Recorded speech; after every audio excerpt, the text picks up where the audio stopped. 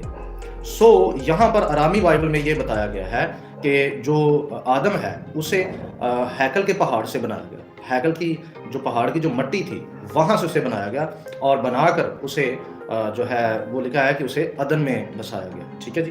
تو یوبلی کی کتاب میں یہ بھی بتایا گیا ہے کہ یہ کتنے دن کے بعد باغ میں پہنچایا جاتا ہے۔ یوبلی کی کتاب میں لکھا ہوا ہے کہ جب آدم کو بنایا جاتا ہے تو اسے ٹھیک 40 دن کے بعد جو ہے وہ عدن میں رکھا جاتا ہے، فوراً نہیں رکھا جاتا۔ اسی لیے ہم اخبار کی کتاب میں پڑھتے ہیں کہ جب لڑکا پیدا ہوتا ہے تو اس کو اور اس کی ماں کو جو پاک ہونے کے لیے دن دیے گئے ہیں وہ 40 ہیں، ٹھیک ہے، یعنی 41ویں دن اسے پیش کیا جاتا ہے خدا کے حضور، اور جو لڑکی ہے اس کے لیے 80 دن جو ہے وہ متعین کیے گئے ہیں اور 81ویں دن اسے پیش کیا جاتا ہے۔ اما ہوا کو بھی اسی سیٹ اپ کے تحت جو ہے وہ عدن میں رکھا گیا۔ یہ آپ یوبلی کی کتاب سے بھی پڑھ سکتے ہیں۔ آگے بڑھتے ہیں۔ آدم ہیکل والی مٹی سے بنایا گیا۔ شاید پولس رسول نے اسی وجہ سے انسان کو یہوہ کا مقدس کہا ہے، کیونکہ ہیکل وہاں ہے، یعنی انسان جو ہے وہ پارٹ آف ٹیمپل ہے، ٹھیک ہے جی۔ تو انسان کو کیوں خدا نے ہیکل کہا، خدا نے انسان کو کیوں اپنا گھر کہا؟ کیونکہ انسان کو اسی مٹی سے بنایا گیا ہے جس مٹی پر آج ہیکل موجود ہے، جس مٹی پر خدا کی سکونت ہے، ٹھیک ہے جی۔ خدا وہیں سے مٹی لے کے انسان کو بناتا ہے۔ یہ تلمود میں بھی اور آرامی بائبل میں بھی اس کا تفسیری جو ترجمہ ہے اس میں بھی لکھا ہوا ہے۔ آگے بڑھتے ہیں۔ پہلا گرنتھیوں اس کا 3 باب آیت نمبر 16 میں پولس رسول فرماتے ہیں انسان کے لیے، وہ کہتے ہیں کیا تم نہیں جانتے کہ تم خدا کا مقدس ہو اور خدا کا روح تم میں بسا ہوا ہے؟ اور اگر کوئی خدا کے مقدس کو برباد کرے گا تو خدا اس کو برباد کرے گا، کیونکہ خدا کا مقدس پاک ہے اور وہ تم ہو۔ ہالےلویا۔ پولس رسول نے شاید اسی مد میں یہ کہا ہے کہ تم خدا کا مقدس ہو، شاید اسی مد میں کہا ہے، کیونکہ انسان جو ہے وہ ہیکل کی مٹی سے بنایا گیا۔ اور آپ دیکھیں کہ جب بنی اسرائیل نے گناہ کیا، جب وہ گناہ میں پڑے، تب خدا نے بنی اسرائیل کو جو ہے لکھا ہے کہ یروشلم سے نکالا، اور ساتھ ہی ہیکل بھی تباہ ہو جاتی ہے، ٹھیک ہے جی۔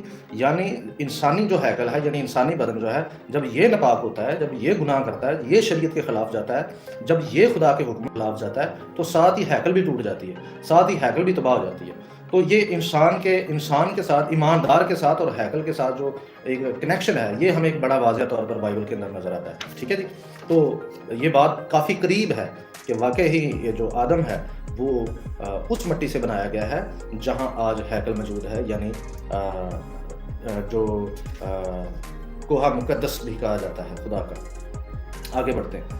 آدم کو عدن کی سرزمین میں دفنایا گیا تھا۔ اس کے لیے دیکھیں یوبلی 4 باب آیت نمبر 29، یہاں لکھا ہے اور 19ویں یوبلی کے اختتام پر اور اس کے 6 سال کے 7ویں ہفتے میں آدم کی وفات ہوئی، اور اس کے تمام بیٹوں نے اسے اس کی تخلیق کی سرزمین میں دفن کیا، اور وہ زمین میں سب سے پہلے دفن ہونے والا شخص تھا۔ یہاں میں ایک اور خاص بات بتاتا جاؤں کہ اکثر لوگ پوچھ رہے ہیں مجھے کہ یوبلی کی کتاب میں یہ لکھا ہوا ہے کہ آدم پہلا شخص تھا دفن ہونے والا، لیکن بائبل میں تو لکھا ہے کہ سب سے پہلے جو دفن ہونے والا شخص ہے وہ حابل ہے۔ بائبل میں کہیں نہیں لکھا کہ حابل کو رسومات کے ساتھ دفنایا گیا۔ بک آف آدام کے اندر لکھا ہے کہ سید کو جنازے کی ساری رسومات سکھائی گئیں، اور جنازہ کیسے کیا جاتا ہے یہ سید کو فرشتوں نے سکھایا۔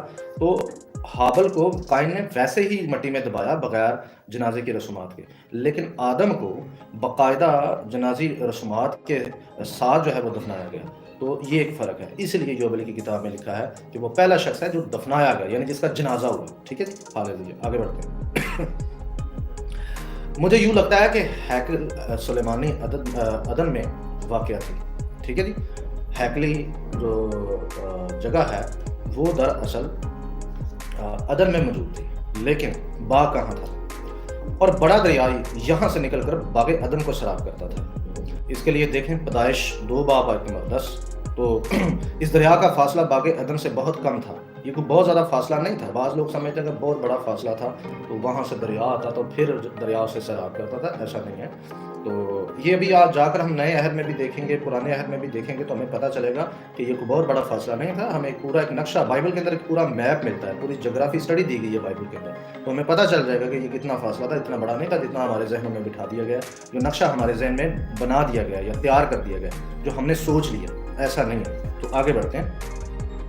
اچھا جی، یہ دونوں علاقے پڑوسی، بلکہ یہ سرزمین عدن تھی اور باغ عدن میں واقع تھی۔ لیکن باغ کو الگ پہچان دی گئی تھی، لہٰذا ہم آگے چل کر اس کو وضاحت سے سمجھنے کی کوشش کریں گے۔